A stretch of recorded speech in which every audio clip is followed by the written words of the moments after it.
Okay, so I'm going to join the rest of the free world on the internet who thinks they know everything, and I'm going to do a tutorial on French knots. There's been a lot of talk about French knots on my feeds recently because I've used them a lot recently, and there seems to be two very sort of polar opposite opinions. You either really love French knots because they're fun and they're easy to do and they're multi-purpose, or you cannot stand French knots because they are hard and they are fiddly and they are stupid. I think if you don't like French knots, it just means you haven't learned the best way to do them yet. And I don't mean there is a better way than another way. It's just everybody's different. There's going to be a better way for you. I used to be like you back when dinosaurs roamed, and I hated the French knot. I found them so time consuming, and I just trying to use both hands really screwed me up. And then I found a way that worked for me, and it was like, holy crap, I've seen the light. Now I can't get enough of them. Right now, in the evenings, I'm working on a hoop. It's just a 4-inch hoop that's going to be filled with French knots. It's fantastic. Don't look at the back, don't look at the back.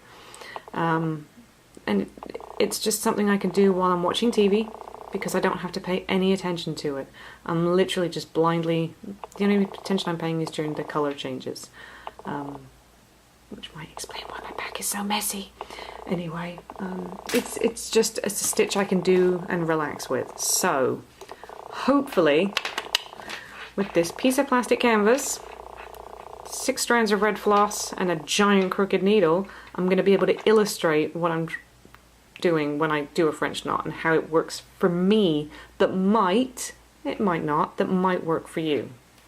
Okay, fingers crossed this doesn't completely balls up because I've never used plastic canvas before. Pulling it through your fabric, you have your floss, and you're holding it tight with your left hand. Okay, with your right hand you've got your needle, so you're pushing it from the front towards you, you're pushing against the floss and folding over once and folding over twice. Okay, keeping a hold of it with your left hand and finding a hole next to, not the same hole that the thread's coming out of, but next to it, push your needle through. Keep that left hand taut. Okay, this is the easiest way for me, is to literally just hold it with my thumb and pop your needle through. Pull it slowly and then let go. Boom, French knot. See? Easy peasy. Once you get the hang of it, it is ridiculously easy. And when you see someone who says, I can't stand French knots, they're way too hard, you can literally say, no, they're the easiest thing in the world, once you know how to do it. I'll show you again. With your left hand, you're holding it tight. With your right hand, you've got the needle and you come at it. Fold it over once, keeping it tight. Folding it twice, keeping it tight. Keeping it nice and taut. Finding the hole next to your hole. Hole. And pulling it through. Do it on camera now. Jeez. And then get caught on the corner. There. Boom. Easy.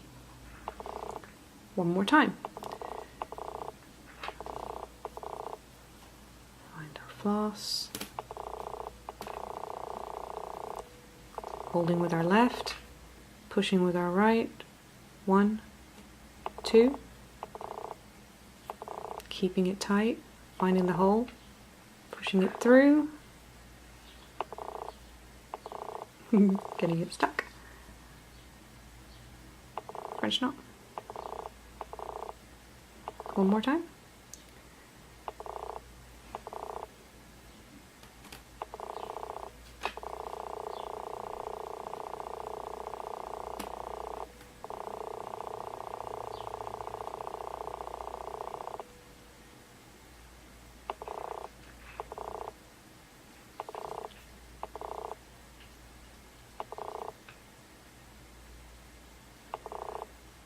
French knots, easy peasy. So if I show you on just a regular piece of fabric, I think this is at least 30 count. I can't really tell. So it's the same principle, pulling it through the fabric. Now everything seems super tiny. holding the needle, 1, 2, finding a spot next to but not the same hole, and popping it through, keeping hold with your left hand, keeping it tight, pop, French knot.